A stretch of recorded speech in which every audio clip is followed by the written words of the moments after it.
Doctor Baba Saheb Ambedkar open university.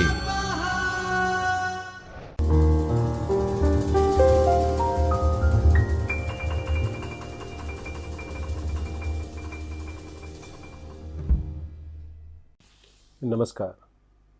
Doctor Baba Saheb Ambedkar open university Ahmedabad के इस चैतन्य studio से मैं डॉक्टर ओम तेरैया, एसोसिएट प्रोफेसर आत्मीय यूनिवर्सिटी, STYBA के स्टैटिस्टिक इकोनॉमिक्स का एक पेपर स्टैटिस्टिक, उसका अंदर का एक यूनिट कोरिलेशन, उसके बारे में आज हम दूसरे लेक्चर के बारे में बात करेंगे, जिसके अंदर हम Karl Pearson correlation method and Spearman rank correlation method के बारे में डिस्कस करेंगे।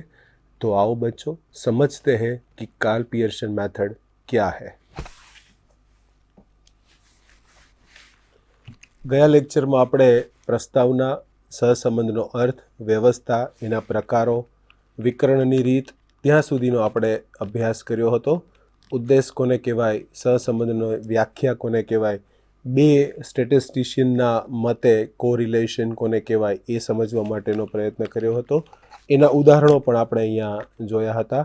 ત્રણ પ્રકારના કોરિલેશન છે, ધન સહસંબંધ, ઋણ સહસંબંધ અને સંબંધનો અભાવ। એ જ રીતે આપણે મેથડ પણ સમજવા માટે પ્રયત્ન કર્યો હતો, વિકર્ણની આકૃતિની રીત। પછી આપણે જોયું હતું કાર્લ પિયર્સનની રીતના સૂત્ર જોયા હતા, અને એ સૂત્ર જોયા બાદ આપણે દ્વિચલ કોષ્ટક ઉપરથી સહસંબંધાંક કઈ રીતે મેળવી શકાય, જેના પણ આપણે પગલાં સમજવા માટે પ્રયત્ન કર્યા હતા। હવે સ્પીયરમેન રેન્ક કોરિલેશન શું છે એ અહીંયા થોડો સમજવા માટે આપણે પ્રયત્ન કરીએ। સ્પીયરમેન રેન્ક કોરિલેશન એટલે કે તમને ખબર છે કે વિદ્યાર્થી મિત્રો, જ્યારે બ્યુટી કોન્ટેસ્ટ થતું હોય ત્યારે 3 જજીસ હોય। એ 3 જજીસ અલગ અલગ કેટેગરી પ્રમાણે જે પાર્ટિસિપન્ટ છે એને એ લોકો માર્ક આપતા હોય છે। તો એ ત્રણેય જજીસે આપેલા માર્ક અથવા તો ત્રણેય જજીસે આપેલા નંબર, એ ત્રણેય વચ્ચે કોઈ સંબંધ છે કે કોઈ પાર્શિયાલિટી થયેલી છે, અથવા તો જેમનો પહેલો નંબર આવે છે એ જ એના જ પ્રમાણેના માર્કિંગ બીજા જજે અને ત્રીજા જજે આપ્યા છે કે નહીં, એ સંપૂર્ણ માહિતી આપણને સ્પીયરમેન રેન્ક કોરિલેશનની અંદર જોવા મળશે। તો લખ્યું છે કે સ્પીયરમેન આપેલા સહસંબંધ શોધવાની રીત છે। શરૂઆતમાં 1904માં ચાર્લ્સ સ્પીયરમેને કરી હતી તેમની શોધ। કોઈપણ વ્યક્તિ તેના કાર્યનું મૂલ્યાંકન કરવું હોય, એટલે કે મારે ક્લાસની અંદર 1 થી 10 વિદ્યાર્થીઓને જો નંબર આપવા હોય તો જેના હાઈએસ્ટ માર્ક છે, જેના ગુણ સૌથી વધુ છે, એ વિદ્યાર્થીને આપણે પહેલો નંબર આપીશું, જેના ગુણ એનાથી ઓછા છે એનો બીજો નંબર આપીશું, એ જ રીતે ઉતરતા ક્રમમાં જેમના ગુણાંક સૌથી ઓછા છે એને આપણે છેલ્લો નંબર આપતા હોઈએ છીએ। તો એ પ્રમાણે સ્પીયરમેન રેન્ક કોરિલેશનનું આપણે અવલોકન કરી શકતા હોઈએ છીએ। અહીંયા ગુણાત્મક માહિતીને ચલ સ્વરૂપે રજૂ કરવી સરળ ન હોય, પરંતુ તેના ગુણધર્મ અનુસાર કઈ રીતનો ઉપયોગ કરવો એ મહત્વનું જણાય છે। આ રીતે ચલના પ્રત્યેક અવલોકને તેમની કિંમત ઉપરથી ક્રમ આપવામાં આવે છે। પ્રથમ ક્રમ નાના અવલોકનને દ્વિતીય અને તેનાથી નાના અવલોકનને તૃતીય, ઉતરતા ક્રમની અંદર આપણે એ કરીશું। તો અહીંયા તમે જુઓ છો, અર્થશાસ્ત્રમાં મેળવેલા ગુણ 18, 15, 17, 18, 19, 14, 15, 18 છે। તો સૌથી મોટો અવલોકન 19 છે વિદ્યાર્થી મિત્રો। હવે ક્યારેક એવું બને કે એ ગુણ છે એ 1 ને 1 ગુણ 3 વિદ્યાર્થીઓને પણ હોઈ શકે વિદ્યાર્થી મિત્રો। અહીંયા તમે જુઓ છો કે 19 માને પહેલો રેન્ક આપ્યો, બીજા રેન્કમાં 1, 2 અને 3 ઉમેદવાર છે, એટલે કે 2, 3 અને 4 એનો રેન્ક થાય, એવા 3 છે। તો 9/3 કરશો તો કિંમત આવશે 3। એનો મતલબ એવો છે કે એ ત્રણેયને આપણે રેન્ક છે એ 3 નંબર આપીશું, અને એની સામે 4 રેન્ક સુધી કવર થઈ ગયું। હવે પછી જે કાંઈ આવશે એ 5મો રેન્ક આપવામાં આવશે। બરાબર વિદ્યાર્થી મિત્રો, સમજો, અહીંયા બીજી રેન્ક કવર થઈ ગઈ, ત્રીજી રેન્ક કવર થઈ ગઈ, ચોથી રેન્ક કવર થઈ ગઈ, પણ એ ત્રણેય રેન્કનો ગુણાંક સરખો છે તો એને 3 નંબર આપીશું. 3 વખત રિપીટ થાય છે તો છેદમાં 3 આવશે વિદ્યાર્થી મિત્રો. 2 વખત રિપીટ થાય છે તો છેદમાં 2 આવશે. 4 વખત રિપીટ થાય છે તો છેદમાં 4 આવશે. અને એ પછી જે ક્રમાંક આવે 4 પછી એને આપણે 5 નંબર અહીંયા આપીશું. અને ત્યારબાદ 15 2 વખત આવે છે. અહીંયા તમે જુઓ છો આ 15 છે એ અહીંયા 2 વખત આવે છે. તો અવલોકન નંબર 6 અને અવલોકન નંબર 7 એટલે કે 6 + 7 છેદમાં 2 એટલે 6.5 ક્રમ અહીંયા તમે જોઈ શકો છો આપો. અને છેલ્લો ક્રમ 14 છે તો 6 અને 7 નંબર આપી દીધો છે. તો વિદ્યાર્થી મિત્રોએ 14 ને 8મો નંબર આપણે આપીશું. તો અહીંયા તમે જુઓ છો કે આપણે ટેબલને બહુ સારી રીતે દર્શાવેલું છે. 19માં ને પહેલો રેન્ક આપ્યો, 18માં ને ત્રીજો, અહીંયા પણ 18માં ને ત્રીજો, 3 વખત રિપીટ થાય છે એટલે બીજો, ત્રીજો, ચોથો આવી ગયો. હવે જે આવશે એને 5મો રેન્ક. પછી 15 2 વખત રિપીટ થાય એટલે 6 ને 7મો એટલે 6 + 7 છેદમાં 2 એટલે એ મળશે 6.5. અને એ જ રીતે છેલ્લાને આપણે 8મો રેન્ક આપીશું. તો હવે આ સૂત્ર વિદ્યાર્થી મિત્રો ત્યારે ઉપયોગ કરવાનું છે કે જ્યારે રેન્ક છે એ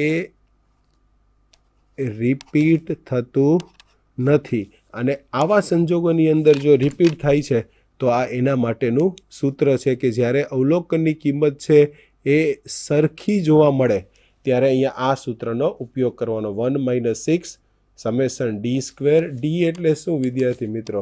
તો કે રેન્ક 1 અને રેન્ક 2નો તફાવત. અહીંયા આપણે એને ડી તરીકે દર્શાવીશું. એટલે કે m² - 1/12 m અહીંયા 1 લખજો વિદ્યાર્થી મિત્રો. m1 m2 એ જ રીતે 3 અવલોકન રિપીટ થાય છે તો m3 આવશે પુનરાવર્તનની સંખ્યા. તો એ જ રીતે અહીંયા તમે જુઓ છો આ રીતે ક્રમ છે. તો અહીંયા એક નંબર છે rx છે અને ry છે. તો અહીંયા 2.5 2.5 છે તો એ 2 વખત આવે છે. એટલે કે r2માં 2 3 વખત આવે છે. તો એ સૂત્રમાં આપણે 2 જોડ છે તો m1 અને એકને m1 કહીશું અને 2 2 2 છે તો એને આપણે m2 કહીશું. તો સૂત્રની અંદર મૂકીશું તો આપણને કિંમત મળશે. તો અહીંયા જુઓ છો પહેલામાં m2 2 n = 4 અવલોકન અને m3 3 છે. તો આ સૂત્રમાં તમે કિંમત મૂકી દો તો આપણને જવાબ મળી જાય. પણ આની કિંમત છે વિદ્યાર્થી મિત્રો એ 1 અને -1ની વચ્ચે હોય છે, જે અહીંયા તમે સારી રીતે જોઈ શકો છો. કાર્લ પિયર્સન રીતના ગુણ અને દોષ શું હોઈ શકે? તો 2 ચલો વચ્ચેનો રૈખિક સંબંધ દર્શાવવાનો હોય ત્યારે સહસંબંધ શોધવામાં આવે તો એ શ્રેષ્ઠ માપ છે. જ્યારે 2 ચલો વચ્ચેના સંબંધની નિકટતા જાણી શકાય છે, એના ગુણ છે, અને 2 ચલો એકબીજાથી કેટલા નજીક છે તે પણ જાણી શકાય છે. વિદ્યાર્થી મિત્રો કે જ્યારે 2 ચલ વચ્ચેનો રૈખિક સહસંબંધ દર્શાવવાનો હોય, આકૃતિથી આપણે જોયું હતું વિકર્ણની રીત, એના ગુણ છે. 2 ચલ વચ્ચેનું કેવું ક્લોઝનેસ છે, જો આરની કિંમત 1થી ખૂબ નજીક છે તો બંને વચ્ચેની ક્લોઝનેસ વધારે છે, અને 0ની નજીક છે તો ક્લોઝનેસ ઓછી છે, જેને આપણે આંશિક સહસંબંધ અથવા તો આંશિક ઋણ સંબંધ તરીકે દર્શાવતા હોઈએ છીએ. અને એના ઉપરથી એ સંબંધની દિશા પણ જાણી શકાતી હોય છે કે ધન દિશામાં જતું હોય છે કે ઋણ દિશાની અંદર એ જતું હોય છે. એના દોષની મર્યાદા એટલે કે લિમિટેશન્સ, ડીમેરિટ શું હોઈ શકે? તો 2 ચલો વચ્ચે રૈખિક સંબંધ દર્શાવવાનું શ્રેષ્ઠ માપ છે, પરંતુ રૈખિક સંબંધ ધારણા ઉપર રચાયેલી છે. ક્રમાંક સહસંબંધની રીત કરતાં આ રીત સહસંબંધાંકની ગણતરી કરવી થોડી અઘરી છે. જ્યારે પ્રાપ્તાંકોના અવલોકનો ખૂબ મોટા હોય કે ખૂબ નાના હોય ત્યારે પણ તેની ગણતરી કરવી થોડી અઘરી પડતી હોય છે.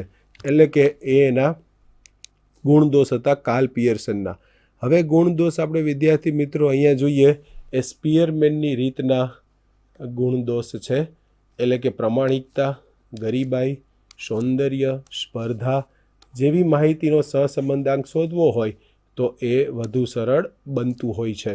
અવલોકનો આપેલા ન હોય પરંતુ ક્રમ જ આપેલા હોય ત્યારે આ રીત ઉપયોગી બને છે. કાર્લ પિયર્સન કરતાં સહસંબંધ મેળવવો આમાં સરળ પડે છે.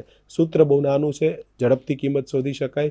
એક સરખા અવલોકનો આપવામાં આવે તો તેની અગત્યતા વધી જાય છે. આપણે ખબર છે કે JEE સાયન્સની અંદર પરીક્ષા લેવામાં આવે છે નીટની, JEE એડવાન્સ, કે જેના લીધે IITમાં એડમિશન મળતું હોય છે વિદ્યાર્થી મિત્રો.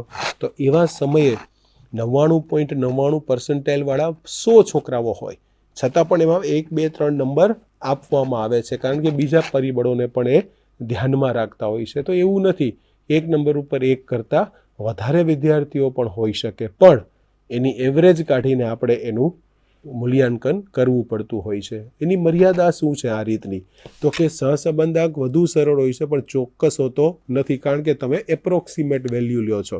દ્વિચલ કોષ્ટકમાં માહિતી આપેલી હોય ત્યારે આ રીત ઉપયોગી નીવડતી નથી. બંને બાજુ તમને ઇન્ટરવલ આપ્યો છે, રેન્જ આપી છે 10 થી 20, 20 થી 30, 10 થી 20, 20 થી 30, તો આપણે આ મેથડનો ઉપયોગ કરી શકાય નહીં. અને અવલોકોની સંખ્યા ખૂબ વધારે હોય, 5000, 10,000 હોય, તો રેન્ક આપવો કંટાળાજનક છે. એટલે આ મેથડની મર્યાદાઓ છે. હવે સહસંબંધાંકનું અર્થઘટન. અર્થઘટન એટલે હમણાં જ આપણે સમજ્યા હતા, ફરી પાછું સમજી લઈએ. સહસંબંધના સંખ્યાત્મક માપને સહસંબંધાંક કહે છે. તેને R વડે દર્શાવવામાં આવે છે. હવે Rની કિંમતનું અર્થઘટન કરતાં પહેલાં 2 ચલો વચ્ચે કાર્યકારણનો સંબંધ છે કે કેમ તે તપાસી લઈએ. જો +or-1નું અર્થઘટન, હમણાં જ મેં કીધું હતું, R બરાબર 1 હોય તો 2 ચલો વચ્ચે સંપૂર્ણ રૈખિક ધન સંબંધ છે. R બરાબર -1 હોય તો 2 ચલ વચ્ચે સંપૂર્ણ રૈખિક ઋણ સંબંધ છે. R બરાબર +or-9 કે તેથી વધુનું અર્થઘટન હોય તો ખૂબ ઉચ્ચ ધન સંબંધ છે એવું કહી શકાય, અથવા તો ખૂબ ઉચ્ચ ઋણ સંબંધ છે એવું કહી શકાય, કારણ કે Rની કિંમત -1 અને 1ની નજીક છે, નિકટતાનો સંબંધ ધરાવે છે. Rની કિંમત 0ની નજીક હોય તો ઓછો સહસંબંધ છે, કારણ કે સહસંબંધનો અભાવ છે, એટલે 0ની નજીક હોય છે. અને જો 0 જ હોય છે તો વિદ્યાર્થી મિત્રો આપણે કહીશું કે રૈખિક સહસંબંધનો અભાવ છે. તો સહસંબંધાંકનું અર્થઘટન પરીક્ષામાં ચોક્કસ પૂછી શકાય. Rની કિંમત +or-1 તો એનું અર્થઘટન શું હોઈ શકે? Rની કિંમત +or-9 તો એ ઉચ્ચ ધન સંબંધ કે ઉચ્ચ ઋણ સંબંધ હોઈ શકે. 0ની નજીક હોય તો આંશિક ધન સંબંધ કે આંશિક ઋણ સંબંધ હોઈ શકે. અને જો વિદ્યાર્થી મિત્રો બરોબર 0 છે તો સમજવું કે રૈખિક સહસંબંધનો અભાવ છે એવું આપણે કહી શકીએ. હવે 2 ચલો વચ્ચેના સહસંબંધાંકની સરખામણી તેની કિંમતોના પ્રમાણમાં હોતી નથી. ધારો કે R બરાબર 0.82 હોય, 0.41 હોય, તો એનો અર્થ એવો નથી કે 82 એ 41 કરતાં બમણો સહસંબંધ ધરાવે છે. 0.82 એટલે ઉચ્ચ ધન સંબંધ છે, 0.40 એટલે ધન સંબંધ છે, પણ આંશિક ધન સંબંધ છે એવો અર્થ અહીંયા સમજવો પડે. સંભવિત દોષ એટલે કે નિર્દેશનમાંથી મળેલ સહસંબંધ ઉપરથી સમષ્ટિના સહસંબંધાંકનું અનુમાન કરતી વખતે સહસંબંધાંકના સંભવિત દોષનો ખ્યાલ મેળવવો જરૂરી છે. કોઈ એક જ સમષ્ટિમાંથી એક જ પ્રકારના જુદા જુદા નિર્દેશો લઈને સહસંબંધનો અભ્યાસ કરવામાં આવે છે. જુદા જુદા નિર્દેશ માટે સહસંબંધાંકની કિંમત જુદી જુદી મળે છે. આ કિંમત સમષ્ટિના સહસંબંધાંકની કિંમત કરતાં જુદી હોય છે. ઉપરાંત નિર્દેશના સહસંબંધાંકની કિંમત ઉપરથી સમષ્ટિ સહસંબંધાંકની કિંમતનું અનુમાન કરવામાં આવે છે. તેમાં ભૂલ થવાની સંભાવના રહેલી છે. આવી અપેક્ષિત ભૂલને સંભવિત દોષ કહેવાય છે. તો એમાં ભૂલ થવાની સંભાવના રહેલી છે વિદ્યાર્થી મિત્રો, તો એને સંભવિત દોષ એટલે પ્રોબેબલ એરર. સંભવિત એટલે પ્રોબેબલ, દોષ એટલે એરર. તો સંભવિત દોષની વ્યાખ્યા શું થાય? તો કે સમવિષ્ટના દરેક જોડકાને મદદથી મેળવેલ સહસંબંધાંક અને તે જ સમષ્ટિમાંથી લેવામાં આવેલ એક સમાન કદના શક્ય દરેક નિર્દેશ ઉપરથી મેળવેલ સહસંબંધાંકની કિંમત વચ્ચેના તફાવતોની સરેરાશને સંભવિત દોષ કહે છે. કિંમત વચ્ચેનો તફાવત, જેને ઇંગ્લિશમાં પ્રોબેબલ એરર તરીકે દર્શાવવામાં આવે છે, જેને સંકેતમાં PE થી દર્શાવવામાં આવે છે. એનું સૂત્ર છે PE બરાબર 2/3 1 - R² અપોન વર્ગમૂળમાં n, જેનું સૂત્ર છે. જ્યાં R છે એ સહસંબંધાંક છે જે મેળવવો જરૂરી છે, n જોડકાની સંખ્યા છે, અથવા 2/3 એટલે 0.6745 એને પણ આપણે ઉપયોગમાં લઈ શકાય છે. સંભવિત દોષનો આધાર નિર્દેશનના કદ ઉપર પણ રહેલો છે. કદ મોટું એમ સંભવિત દોષ ઓછો. કેમ? તો કે તમે વધારે કદમાંથી કર્યું છે તો દોષ એરર ઓછી હોઈ શકે. ઓછા 1000માંથી 5 જણને ઉપાડો છો તો સંભવિત દોષની કિંમત છે એ વધુ હોઈ શકે. જો અર્થઘટન એવું છે કે આરની કિંમત એ સંભવિત દોષ કરતાં ઓછી છે તો બે ચલો સહસંબંધાંક સાર્થક છે. એટલે કે હંમેશા પ્રોબેબલ એરર છે એ આરની કિંમત કરતાં ઓછી હોય એ જ વધુ સારું છે. અને આરની કિંમત જો વધી જાય તો 6 ગણો દોષ એટલે કે દોષ ગુણ્યા 6 કરતાં વધુ હોય તો બે ચલો સહસંબંધક એ નિરર્થક છે. એટલે કે સંબંધિત ગાળો એ ±PE, R - PE ને R + PE, જ્યાં R નિર્દેશ સંબંધાંક અને PE એ સંભવિત દોષ છે. નિર્ણયકતાનો આંક એટલે કે સહસંબંધની મદદથી બે ચલો વચ્ચેના સંબંધ પ્રસ્થાપિત થઈ શકતો નથી. આ પ્રકારનો ગણિતીય સંબંધ નિયત સંબંધની મદદથી પ્રસ્થાપિત થઈ શકે છે. આ નિયત સંબંધનો અભ્યાસ બે ચલો વચ્ચે સુરેખ સહસંબંધની ધારણા હેઠળ કરવામાં આવે છે. આ ધારણા જો સાચી હોય તો નિયત સંબંધનો અભ્યાસ એ સાર્થક ગણાય છે. અને અસાર્થક જે ચકાસવા માટે નિર્ણાયકતાનો આંક તેના R² થી દર્શાવાય છે. અને જેનું આપણે સાદુરૂપ આપીએ સૂત્ર પ્રમાણે તો આપણને એની કિંમત મળતી હોય છે. આ એનું સૂત્ર છે. R² બરાબર y1 - y⁻² y y². સકારણ ચલન છે અને આ કુલ ચલન છે. તો R² કિંમત 0 અને 1ની વચ્ચે જ હોય છે. જો 0ની નજીક હોય તો સહસંબંધની ધારણા અસાર્થક છે અને 1ની નજીક હોય તો સહસંબંધની ધારણા સાર્થક છે. 0 એટલે અભાવ અને 1 એટલે સાર્થક, એટલે કે સહસંબંધ ધન છે. એટલે કે બે ચલો વચ્ચેના સંબંધનું અર્થઘટન કરવા માટે નિર્ણાયકતાનો આંક યોગ્ય અને ઉપયોગી છે. તેની મદદથી આધારિત ચલના સ્વતંત્ર ચલને કારણે ફેરફાર થાય છે તેનું પ્રમાણ જાણી શકાય છે. આધારિત ચલમાં થતા ફેરફારને બે વિભાગમાં વહેંચી શકાય. સકારણ સમજી શકાય તેવું ચલન, સ્વતંત્ર ચલને લીધે થતો ફેરફાર, અકારણ ચલન એટલે કે અન્ય પરિબળોને લીધે થતું ફેરફાર. નિર્ણાયકતાની આંકનું અર્થઘટન કઈ રીતે? તો 100 વડે ગુણતા નિરપેક્ષ ચલને કારણે ટકાવારીમાં ફેરફાર. જો બે ચલનો સંબંધ 0.9 હોય તો 0.9 × 0.9 એટલે 0.81 મળે. R² કરો તો 0.81, 100 વડે ગુણતા 81% મળે છે. એટલે કે સાપેક્ષ ચલમાં કુલ ફેરફાર 81% ચલન એ નિરપેક્ષ ચલને કારણે થાય છે. અને 19% 100માંથી તમે બાદ કરી નાખો, 81માંથી 19% કરશો એટલે એ બાકીનું તમને ચલન મળશે જે અકારણ ચલન તરીકે દર્શાવાય છે. વિકર્ણ આકૃતિની મદદથી ઉદાહરણોનો અહીંયા જાતે ગણવાની વાત છે. તો અહીંયા તમે જુઓ છો 1, 3, 5, 7, 9 વિદ્યાર્થી મિત્રો, આ દાખલાને તમારે જો ગણવો હોય તો અહીંયા એક્સ એક્સિસ ઉપર તમારે 1, 3, 5, 7, 8 અહીંયા લેવાના 2, 6, 8, 9, 14. 1 હોય તો અહીંયા 2 છે, અહીંયા 6 હોય, અહીંયા 3 હોય તો અહીંયા 6 છે, અહીંયા 5 હોય તો અહીંયા 8 છે, 7 હોય તો 9 છે, 8 હોય તો 14 છે. તો આને તમે જોડી દો તો આને ધન સંબંધ કહેવાય છે.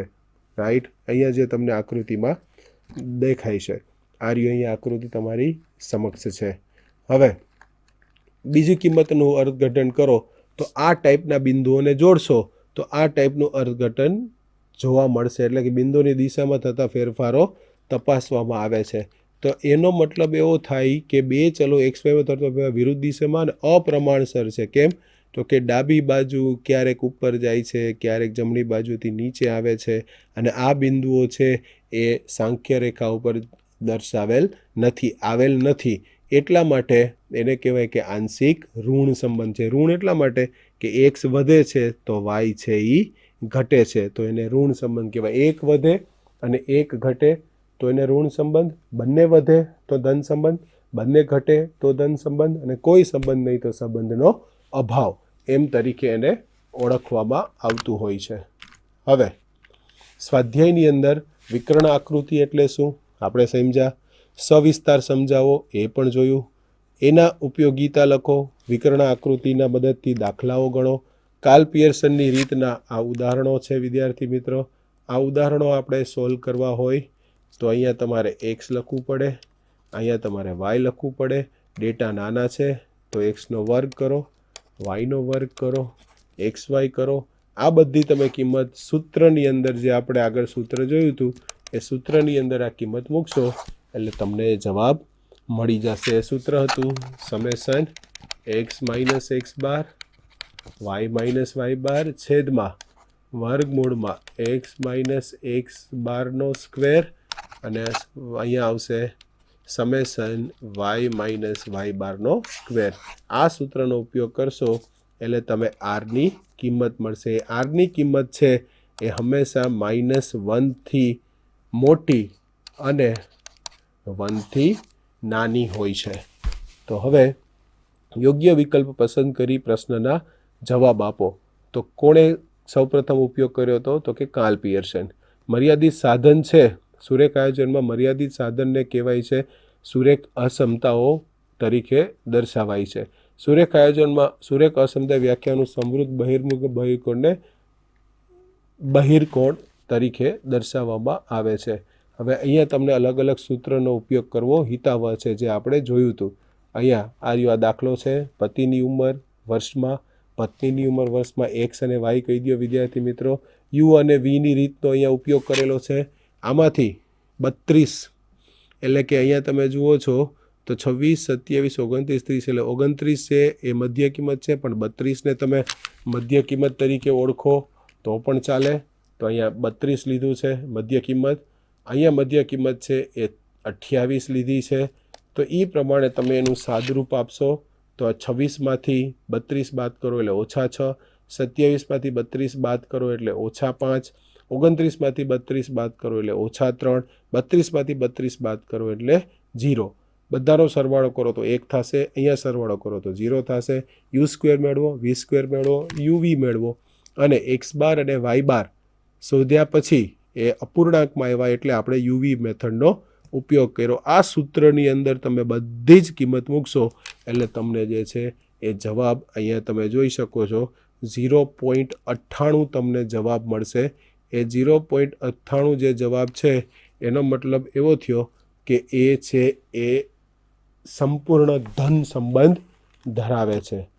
અને આ રીતે અવલોકનોમાં જોડકાની સંખ્યા શોધો તો આપણને અહીંયા એક્સનું વિચલિત આપ્યું છે, એક્સ માઇનસ એક્સ બારની કિંમત આપી છે, વાય માઇનસ વાય બારની કિંમત આપી છે. સૂત્રમાં કિંમત મૂકશો તો અહીંયા આરની કિંમત 0.5 છે, આની કિંમત 135 છે, એન ખબર નથી, એસએક્સ ન આપ્યું છે, એસવાય શોધવાનું છે. આ એક સમીકરણ મળ્યું. એસવાયનું આ સૂત્ર છે, ઉપયોગ કરો તો અહીંયા બીજું રિલેશન મળશે અને એની અંદર તમે સાદરૂપ આપશો તો એન બરાબર 10 મળશે, જેને તમે કિંમતમાં મૂકશો એટલે તમને જવાબ મળી જશે. અહીંયા એક્સ અને વાય વચ્ચેનો સહસંબંધ 0.6 છે, સહવિચરણ 140 છે, વાયનું 18 હોય એટલે કે સ્ટાન્ડર્ડ ડેવિએશન પ્રથમ વિચલન 18 હોય તો એક્સનું પ્રથમ વિચલન પ્રાથમિક વિચલન શોધો. તો સૂત્રમાં બધી કિંમત મૂકશો એટલે તમને જવાબ મળી જાય. એ જ રીતે બાકીના સૂત્ર પણ તમે ગણતરીમાં લઈને કરી શકો. પ્રશ્નના જવાબ સહસંબંધાંક એટલે શું સારી રીતે જોયું વિદ્યાર્થી મિત્રો. આ થિયરી પૂછાશે પરીક્ષામાં. સહસંબંધાંકનું અર્થઘટન લખો. 1 -1 0નું અર્થઘટન કરો. કાર્લ પિયર્સન સંબંધ વખતે એક્સ બાર અને વાય બાદ પૂર્ણાંક આવે તો એક્સ બાર વાળું સૂત્ર, અપૂર્ણાંક આવે તો યુ અને વી વાળું સૂત્ર આપણે અહીંયા વાપરીશું. એ જ રીતે આપણે આગળ જે પ્રમાણે યુનિટના દાખલાઓ અને રીતો જોઈ એ ત્રણેય રીતનો આપણે અહીંયા અભ્યાસ સારી રીતે કરી શકીશું. તો વિદ્યાર્થી મિત્રો, આ સાથે આપણું જે કોરિલેશનનું યુનિટ હતું એ અહીંયા પૂરું થાય છે. આ ત્રણ રીતને સારી રીતે દાખલાઓ ગણવા માટે તમારી ટેક્સ્ટ બુકમાં ઘણા બધા દાખલાઓ આપ્યા છે, પણ કઈ રીતે ગણી શકાય એની પ્રાથમિક માહિતી આપણે આ બંને લેક્ચર દ્વારા મેળવી. આશા રાખું છું કે આપ સહસંબંધનું એ સ્વાધ્યાય પરીક્ષામાં ખૂબ સારી રીતે કરી શકશો. અને દાખલાઓ ખૂબ સરળ છે, માત્ર સૂત્ર સમજવાની જરૂર છે અને સૂત્રમાં કિંમત મૂકીશું તો આપણને ચોક્કસ જવાબ મળી જશે. આ સાથે આપણું આ બીજો લેક્ચર કોરિલેશનનો અહીંયા પૂરો કરીએ છીએ. યુનિટની પણ અહીંયા પૂર્ણાહુતિ કરીએ છીએ. સર્વને ધન્યવાદ. स्वाध्यायः परमः